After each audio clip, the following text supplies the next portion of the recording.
The Psalms are the language of the heart. These Psalms teach us how to pray when we don't know what to pray or even how to pray. When we have no language or no words, we can open the Psalms and it becomes our personal prayer to God. David wrote it, but we can use these chapters to spark our own prayer life, and they will help us keep an ongoing conversation with God alive.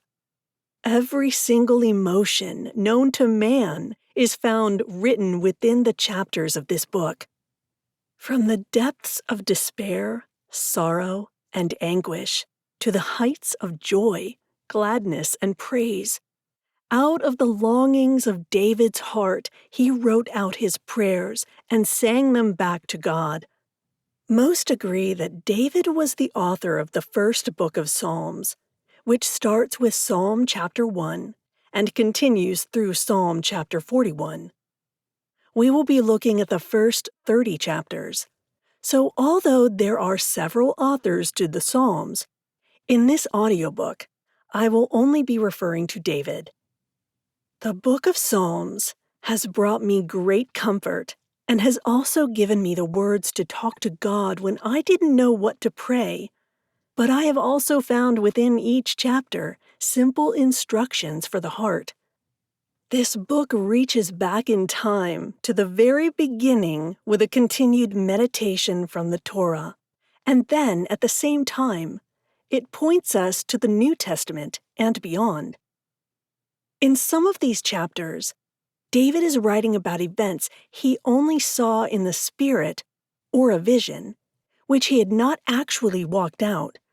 It reads like the glue that brings the beginning and the future together, for it causes us to remember and also points us to the prophecy of future events, many of which we read in the New Testament. The Psalms show us the pathway for encountering God. David was invited to peer into the realm of heaven and hear actual conversations between the Trinity. Then he simply wrote them down and sang them out, and we benefit from his writings and his devotions. These Psalms also reflect the inner turmoil when David felt abandoned by God.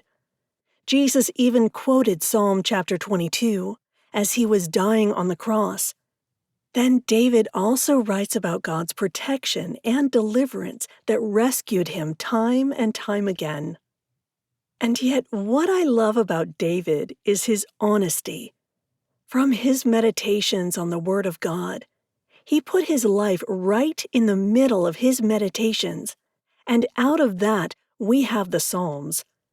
He writes about being in the depths of despair. He is discouraged, depressed, betrayed. He has no friends. He starts his prayer with raw emotions and truthfully tells God of his ongoing battles. I believe right here lies one of David's greatest keys. Let's use the Psalms for our prayers and our meditations. Let's be completely honest with God as we walk out our day-by-day, step-by-step journey, and as we go, learning to completely trust in God. This process is what begins to enlarge our faith, just like it did with David, so that feelings of despair and depression will lead us to hope and faith in God, who sees all and knows all.